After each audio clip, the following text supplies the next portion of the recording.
ایسا ہے کہ میری والدہ نے وصیت کے لیے اپلائی کیا تھا کچھ سال پہلے. وہ ہارٹ پیشنٹ ہیں. 2-3 دفعہ انہوں نے وصیت کے لیے اپلائی کیا تو اس لیے ان کی وصیت اپروو نہیں ہوتی کہ ایک تو ان کی ایج زیادہ ہے اور ایک وہ بیمار ہیں اور ایک مستقل آمدنی نہیں، ان کی آمدنی نہیں ہے، اور دوسرا ان کے نام کوئی بڑی جائیداد بھی نہیں ہے. تو پیارے حضور، جیسا کہ آپ کا ارشاد ہے کہ 100% جماعتی افراد کو وصیت کی تحریک میں شامل ہونا چاہیے، تو ایسی صورتحال میں میں تو یہ نہیں کہا.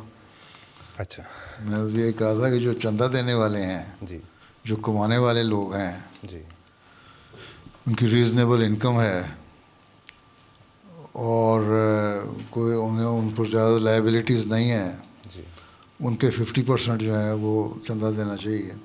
اور جو آفس ہولڈرز ہیں، آفس بیئرز ہیں، جی وہ کوشش کرنی چاہیے کہ وہ وصیت کرنے والے ہوں، کیونکہ وصیت بھی ایک یارڈ سٹک ہے میئر کرنے کے لیے جی کہ آپ لوگ مالی قربانی بھی کر رہے ہیں. جی ضروری تو نہیں ہے کہ صرف جو وصیت والے ہیں کرنے والے بھی جنت میں جانے والے ہیں. جی بالکل. اللہ تعالیٰ بہت ساری نیکیاں، بہت سارے لوگوں کی خواہشات ہوتی ہیں قربانیاں کرنے کی. جی قرآن شریف میں جس طرح مثلاً آیا کہ جنگ میں جانے کے لیے صلی نے جب کہا کہ آؤ تو بعض لوگ آئے کہ ہمارے پاس تو سواری نہیں ہے، ہمیں سواری مہیا کر دیں کہ چلے جائیں. جی بلکہ حضرت مسلم نے لکھا ہے کہ ان کی سواری سے مراد یہ نہیں تھی کہ ان کا گھوڑا یا اونٹ کو ملے جس پہ بیٹھ کے جائیں. انہوں نے کہا تھا ہمارے پاؤں ننگے ہیں، ہمیں کم از کم ایک جوتی مل جائے جی تو جوتی پہن کے ہم پیدل ہی چلے جائیں گے، جی نہیں تو پاؤں زخمی ہو گئے ہم چل نہیں سکتے. اس پر بھی آنسر نے فرمایا تھا کہ نہیں، میرے پاس تو یہ بھی اس وقت توفیق نہیں ہے. اسلام کی شروع کی ابتدا کی یہ حالت تھی.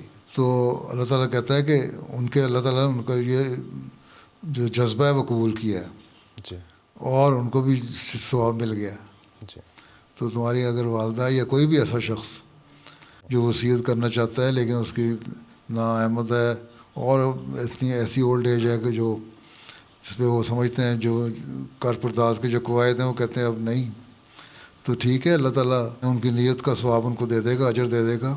جی وہ اور دوسری مالی قربانیوں میں جتنا قربانی کر سکتے ہیں اس میں حصہ لیں، جی وہ وصیت کے برابر ہی ہے. لوگ جوان آدمی جو ہیں وہ وصیت کریں نا. جی میری وصیت ہے.